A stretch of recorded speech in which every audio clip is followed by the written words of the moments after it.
Selamat datang di Golan Education. Pada perancangan perangkat lunak kali ini kita akan membahas di pertemuan 9 mengenai perancangan berorientasi objek.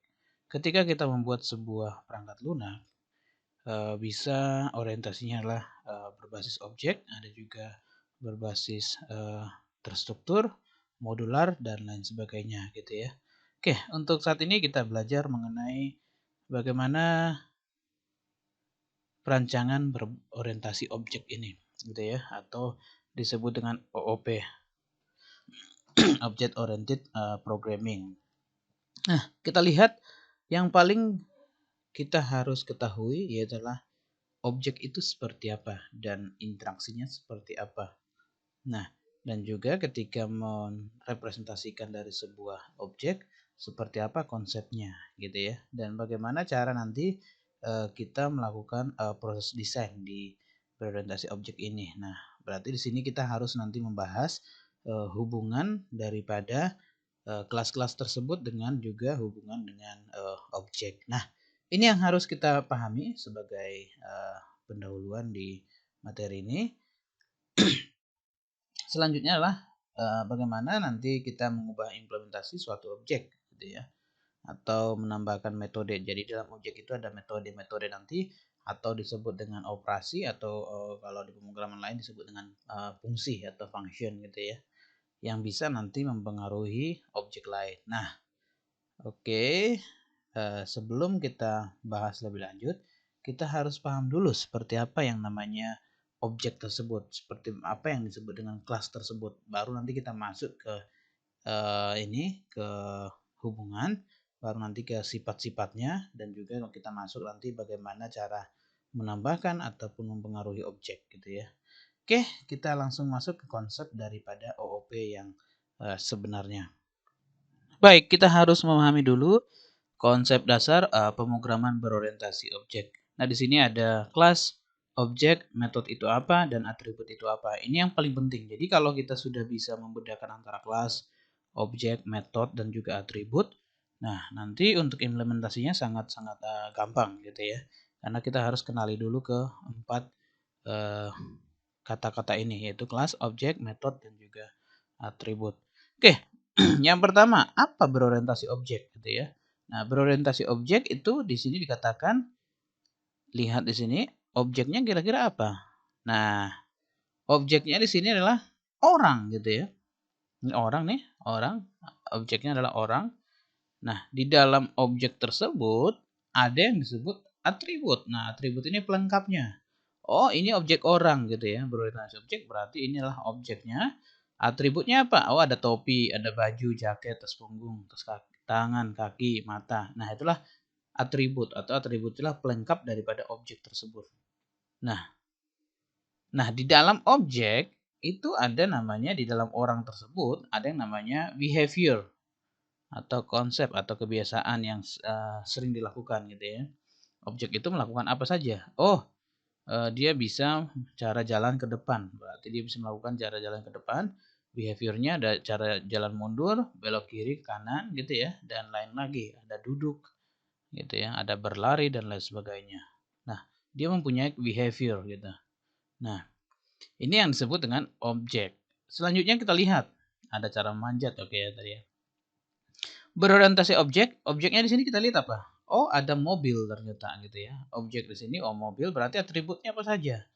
Atau pelengkapnya saja. Oh, ada ban, ada setir, pedal rem, pedal gas, warna, tahun produksi gitu ya. Behaviornya apa? Oh, ternyata ada cara menghidupkan mesin seperti apa, cara menjalankan mobil, mundur, dan juga di sini kita simpulkan ketika kita sudah tahu, oh ini objek gitu ya, berarti nanti atribut ini atau pelengkapnya itu disebut dengan variabel atau istilahnya member.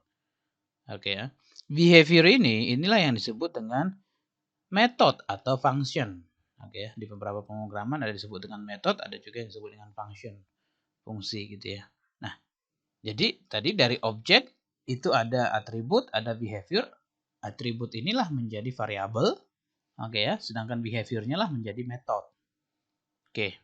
Selanjutnya kita lihat perbedaan kelas dan objek. Nah, kalau tadi objek kita sudah tahu, oh objeknya manusia. Oh, objeknya mobil. Berarti apa tadi atributnya? Sudah jelas di sini tadi atributnya kalau dia mobil, oh ban setir, pedal rem, pedal gas, warna dan tahun gitu ya. Kalau orang tadi apa? Oh, orang tadi ada atributnya topi, baju, jaket, berarti pelengkap daripada orang tersebut gitu ya. Nah, sekarang kita kalau sudah paham objek, kita masuk apa sebenarnya kelas gitu ya. Nah, dan perbedaannya seperti apa? Kita lihat dulu. Kelas itu ternyata konsep dan deskripsi dari sesuatu. Oke ya. Konsep dan deskripsi dari sesuatu. Oke. Konsep. Oke, kita lihat. Kelas mendeklarasikan metode yang dapat digunakan atau dipanggil oleh objek. Nah, di sini kelas mendeklarasikan metode. Metode itu dari function atau fungsi yang dapat dipanggil oleh objek. Sementara tadi kita lihat di sini di dalam objek itu ada behavior. Behavior itu metode atau fungsi gitu. Nah, fungsi inilah yang nanti dimasukkan ke dalam sebuah kelas. Kita lihat di sini. Nah, objek itu apa? Instan daripada kelas atau bentuk atau contoh nyata dari sebuah kelas. Nah, berarti bisa kita buatkan di sini bahwa kelas itu adalah blueprint. Oke ya. Blueprint atau gambaran dari sebuah objek. Contoh sederhana seperti ini, contoh biar bisa dipahami. Jadi saya katakan tadi kelas adalah blueprint atau gambaran dari sebuah objek.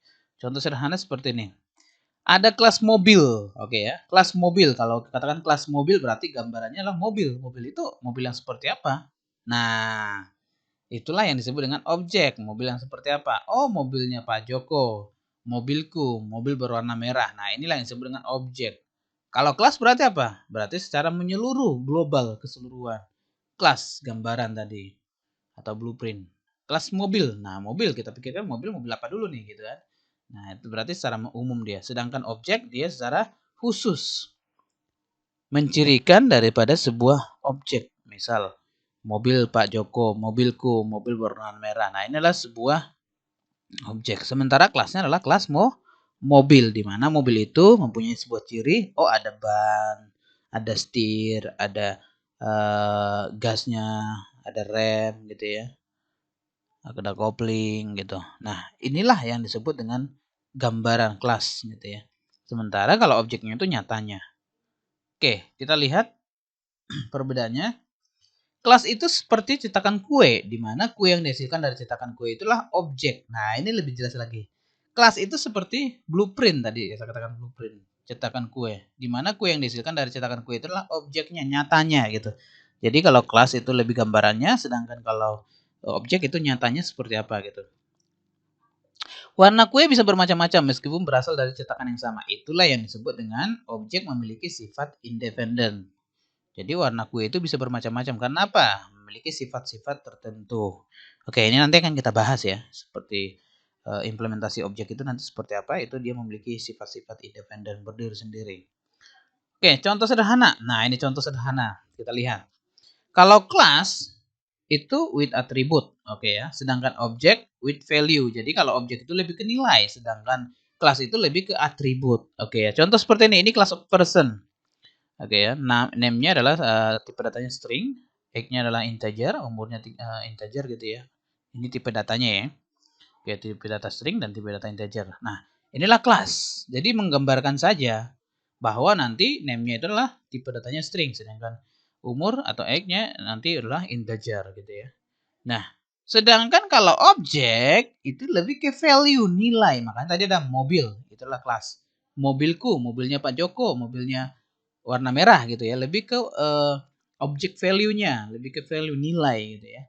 Nah, di sini inilah yang disebut dengan objek. Versionnya adalah Joe Smith gitu ya. Umurnya berapa? 24. Mary Sab umurnya berapa? 52. Nah, lebih ke value. Jadi inilah perbedaan nyatanya bahwa kelas itu lebih ke atribut ataupun lebih ke cetakan ataupun blueprint, sedangkan kalau objek with value atau nilai gitu. Oke ya. Oke, kita lihat lagi lebih dalam lagi antara perbedaan kelas dan objek. Nah, tadi dikatakan di sini bahwa kelas itu lebih ke with attribute, sedangkan objek with value. Kita lihat perbedaan yang paling mendasar sehingga nanti bisa kita membuat sebuah codingan gitu ya dari konsep teori ini. Nah, kelas itu lebih ke method plus variable gitu ya. Metode dan variabel. Nah, contoh sederhana, kelas sepeda. Nah, kelas sepeda dia memiliki variabelnya gear dan kecepatan. Oke ya. Ini kelas ini ya, ini namanya kelas nih. Lingkaran ini contohkan dari kelas. Jadi tadi ada method plus variabel itulah kelas, variabelnya adalah gear, kecepatan. Nah, ini nanti variabel inilah yang menampung data, misalnya gear kira-kira berapa, kecepatan berapa gitu ya. Tipe datanya nanti bisa integer ataupun double ataupun yang lainnya. Nah, metode itu apa? Oh, tampilkan kecepatan sehingga nanti dia bisa melihat kecepatan daripada sepeda itu berapa. Ubah gear gitu ya. Dia berada di gear berapa. Oke ya, itulah metode. Jadi, kelas itu kelas sepeda terdiri dari variabel dan juga metode. Oke, kita lihat. Sedangkan objek itu apa? Metode dan variabel yang memiliki nilai gitu loh. Nah, jadi nilainya sudah jelas. Objek sepeda, intens variabelnya adalah diberikan gearnya sama dengan 3, kecepatannya adalah 10 km per jam. Nah, inilah variabel. Sedangkan kalau metode itu diberikan nilainya itu misalnya adalah tampilkan kecepatan. Oh, dia menampilkan kecepatan dari nilai inputan di sini 10 km per jam.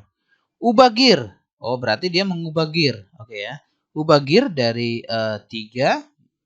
Di sini ada 2 variabelnya atau parameternya 2. Berarti gear sekarang berapa?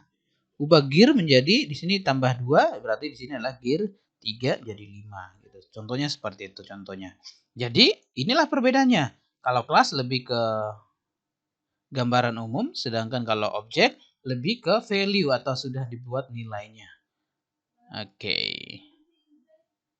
Nah, atribut itu apa? Nah, ini nih. Atribut itu adalah variabel yang mengitari kelas dengan nilai datanya bisa ditentukan di objek. Nah, ini variabel yang mengitari kelas. Oke ya, kita lihat kelas. Ini kelas tadi, gear, kecepatan gitu ya. Yang nanti nilainya itu diberikan di ini objek. Oke ya, gear sama dengan 3, kecepatan dengan 10. Gitu ya. Variabel yang digunakan untuk menyimpan nilai nantinya akan digunakan pada program. Oke ya, ini nanti yang kita gunakan kepada program. Nah, variabel memiliki jenis atau tipe. Jenis tipe data, misalnya dia string tadi, angka huruf bisa masuk gitu ya. Bisa juga memiliki nama variabelnya apa gitu ya, dan nilainya berapa. Oke. Nah, nama, age-nya dan juga weight-nya tadi adalah atribut atau variabel dari kelas person tadi ya. Oke, kita lihat nih. Ini adalah kelas with atribut tadi.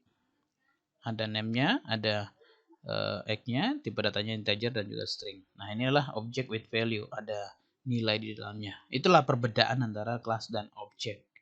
Oke, kita lihat secara pengertian tadi sudah kita pahami. Kita langsung masuk lagi ke materi ini. Nah, berarti kita sudah paham tadi sistem berorientasi objek terdiri dari objek gitu ya, dan juga objek itu terdiri dari tadi apa? Atribut dan juga metode yang sudah diberikan nilai. Oke ya. Representasi state atau bersifat pribadi dan tidak dapat diakses langsung. Jadi state-nya tadi adalah itu yang disebut dengan atributnya. Itu tadi ya. Oke, kita langsung masuk ke konsep ini hal-hal yang diperhatikan dalam desain berorientasi objek, yaitu memahami dan mendefinisikan konteks dan interaksi eksternal dengan sistem. Nah, kita harus paham seperti apa konsep interaksi antara sistem dengan eksternal. Nah, ini juga nanti supaya dari eksternal itu ketika masuk ke sistem, dia harus apa? Melakukan verifikasi dan lain sebagainya. Nah, itu yang disebut dengan konsep interaksi.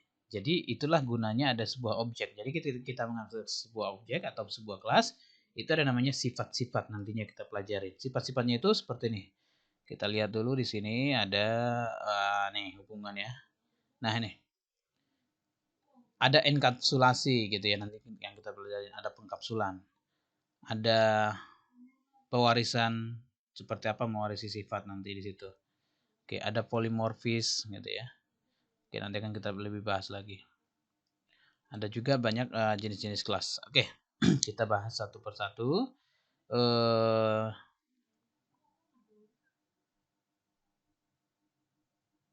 Nah, Desain berorientasi objek biasanya diimplementasikan dengan bahasa pemrograman berorientasi objek. Biasanya bahasa pemrograman berorientasi objek itu ada beberapa gitu ya, seperti Java. Sekarang sudah berkembang, ada Kotlin namanya gitu ya. Nah, ada juga sekarang lebih dominan orang ke bahasa Python gitu ya. Python itu juga sudah konsep OOP. Nah, ketika kita sebuah objek oriented kita gunakan, keuntungannya apa saja? Nah, di sini sistem analis dapat menghemat waktu. Nah, kenapa dikatakan menghemat waktu? Karena kita sudah mendefinisikan di awal seperti apa atributnya, metodenya, dan lain sebagainya. Dan itu nanti bisa kita generate gitu ya. Programmer dengan mudah menerjemahkan desain ke dalam kode. Nah, betul. Itu bisa di-generate ya. Kalau nanti kita gambarkan kelas objeknya, semuanya itu bisa kita generate ke dalam bahasa pemrograman, misalnya Java ataupun Kotlin. Bekerja dengan modul program yang dapat digunakan kembali, yang telah diuji dan diverifikasi. Jadi ada konsep modul-modul nantinya. Oke. Kalau di pemrograman biasanya ketika kita membuat sebuah pemrograman berbasis objek, di situ ada MVC ya, yang kita gunakan. Ada modul, ada nanti di situ ada konsep views gitu ya, ada juga control gitu. Nah, kita identifikasi kelas objek tadi sudah kita pahami ini gitu ya. Kita next saja. Tadi kita sudah mengidentifikasi kelas dan objek di sebelumnya. Kita sudah membahas seperti apa kelas dan seperti apa objek. Kita langsung next aja. Oke, ini juga dapat objek dapat berupa di sini ya. Kata benda, berupa objek manusia, misal karyawan, mahasiswa, objek tempat kantor, gedung, toko, seperti tadi ada mobil gitu ya. Divisi IT, HRD, peralatan benda, mobil, buku, dan lain sebagainya. Oke, ini istilah-istilah saja ya untuk mendefinisikan. Atribut tadi sudah kita bahas. Oke ya. Tidak kita lanjutkan. Metode juga tadi sudah kita bahas. Jadi metode itu lebih ke tugas-tugas spesifik yang dapat dilakukan oleh suatu objek. Seperti tadi apa? Objeknya manusia, berarti manusia bisa cara berjalan, cara mundur gitu ya, cara ke kiri kanan. Oke, itu contoh ya. Contoh lagi di sini, objek pelanggan dapat melakukan apa? Melakukan pemesanan, membayar tagihan, mengubah alamat. Nah, ini contoh saja metode gitu ya. Pesan atau message yang diberikan atau perintah yang diberikan kepada objek tersebut. Nah, ini misalnya pesan tambahkan siswa, berarti mengarahkan kelas siswa untuk menambahkan nomor siswa, nama, dan lainnya. Nah, ini pengiriman pesannya nanti seperti apa gitu ya. Misal contoh, hapus siswa berarti memberitahu untuk menghapus intens siswa. Nah, seperti itu pesannya.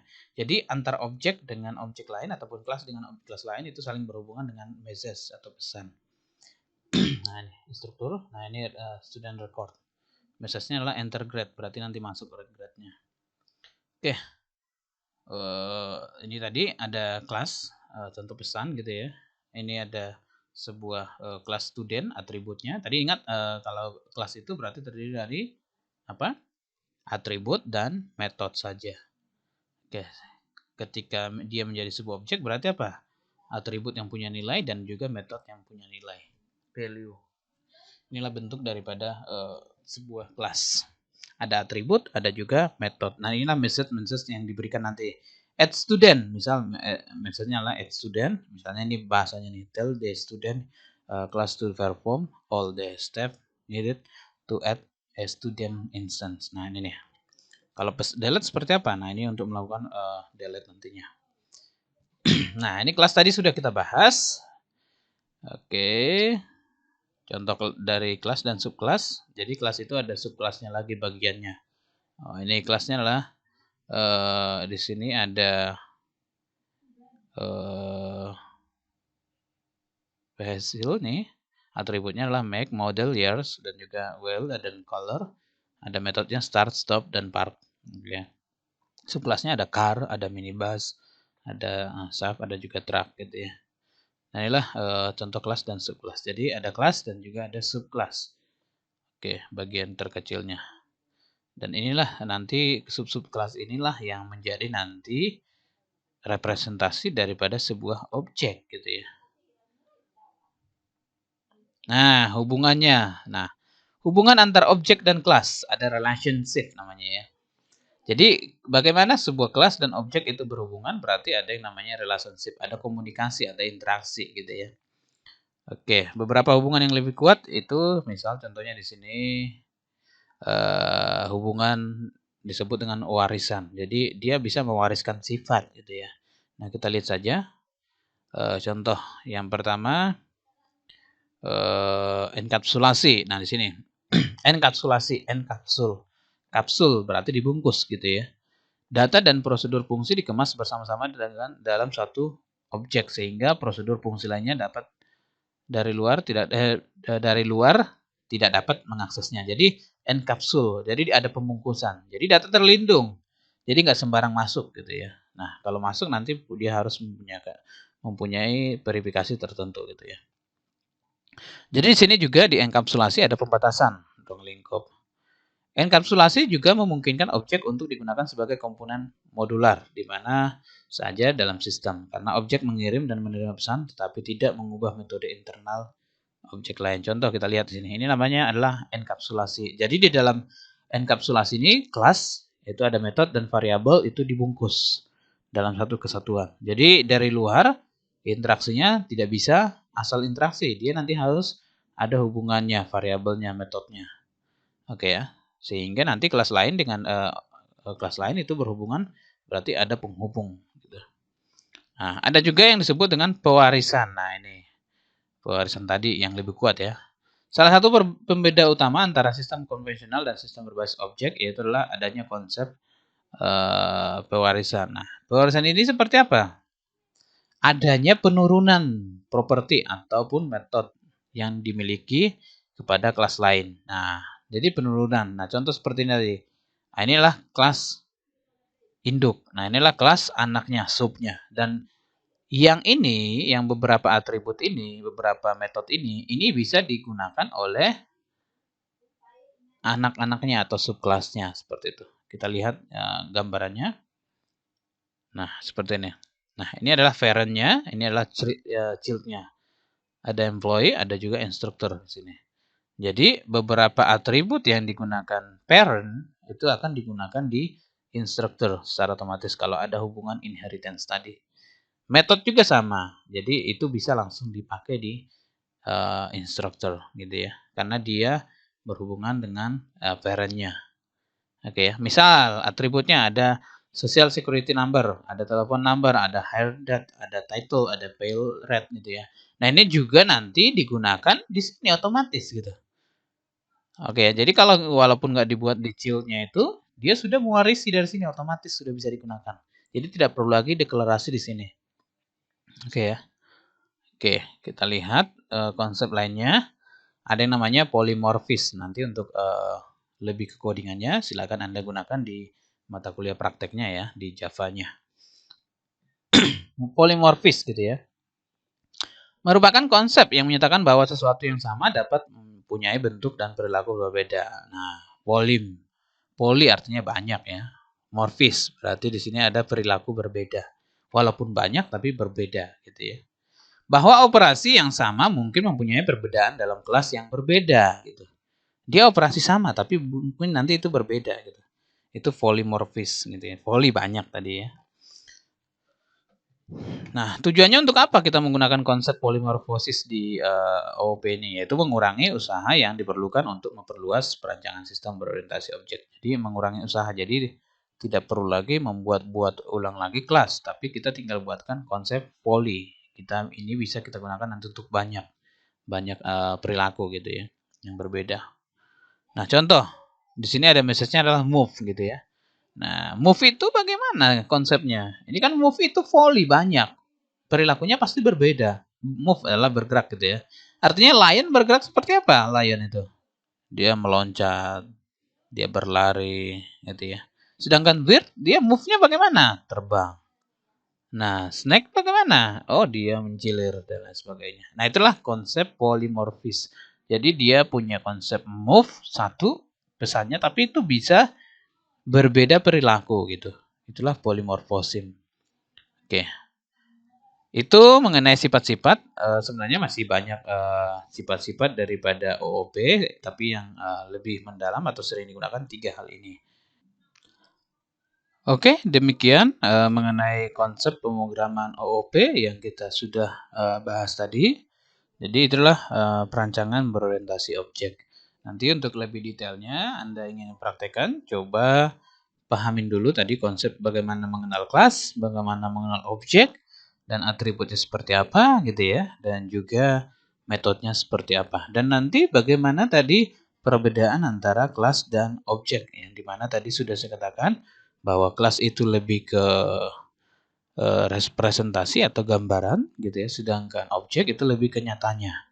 Atau tadi kelas itu adalah lebih ke metode dan atribut saja, tapi kalau objek itu adalah metode dan atribut yang punya nilai gitu ya, yang punya value.